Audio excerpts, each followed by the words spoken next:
Hi, 8th grade. This is the information for December 2nd, 3rd, and 4th, Wednesday, Thursday, and Friday. On Wednesday, on our live Zoom class, our agenda looked like this. We reviewed Tuesday's work, which was looking at clouds. You were to watch the video, read about clouds, describe the types of clouds and the weather, look at the picture, and then complete an assignment. If you want to listen to that, you'll want to go back and listen to that video if you have not already.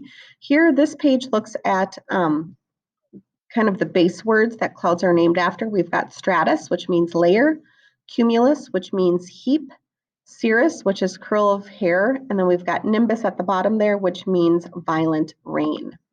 Then you looked at the pictures. You'll want to pause this here and compare these answers to what you have.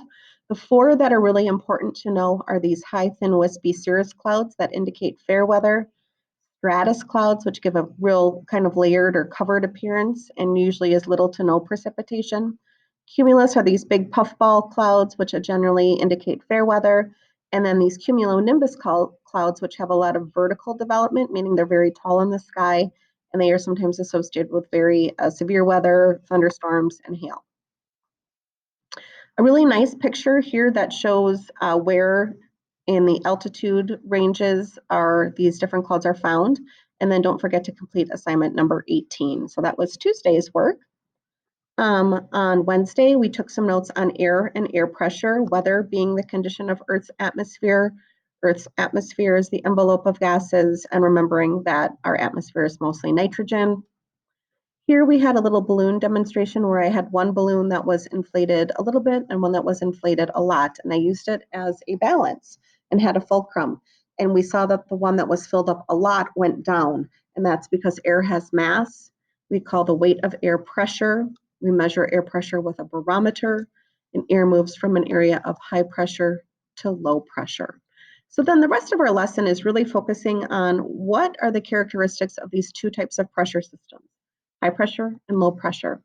So here we have high pressure. It's air pushing down on an area. It moves clockwise due to the Coriolis effect, and it's associated with dry weather. Low pressure lifts upward. It spins counterclockwise, and it is associated with snow and other forms of precipitation. I like to have a little rhyme here. High is dry. Low means snow and other forms of precipitation. You'll also want to take careful note of the direction it spins, because that will come into play when we're making forecasting of weather. A little chart that gives a little bit more detail, and then some pictures that really focus in on the weather effects of these different pressure systems. Anticyclone, high pressure, clear, sunny, dry, versus a cyclone with low pressure, cloudy, low levels of sun, wet weather or precipitation. Then we looked at a weather map and making sure we can find them on a weather map. Here we've got our high pressure system by Minneapolis, kind of in northern Minnesota, and then this low pressure system. And as we look around the low pressure system, we see the symbol for rain and thunderstorms. So again, low pressure is associated with precipitation, and this high pressure system is dry and pleasant weather. Then we looked at a special type of map called an isobar map. Here, this prefix iso means the same, and bar has to do with pressure. That is helpful to remember when we're looking at a barometer, a thing that measures pressure, or making this special map an isobar map. And you want to connect the places with equal pressure. There's one here that's completed for you. This is what a completed isobar map looks like. So it's kind of like connect the dots. I shaded here this 1024 for you. That's a good place to start.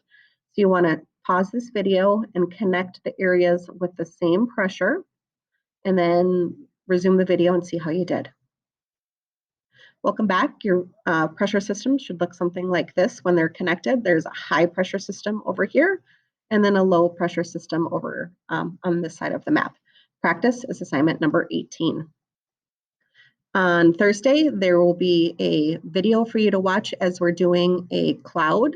So you want to watch the video and pause intermittently and answer the questions and make your observations, answer the questions, and then an extension.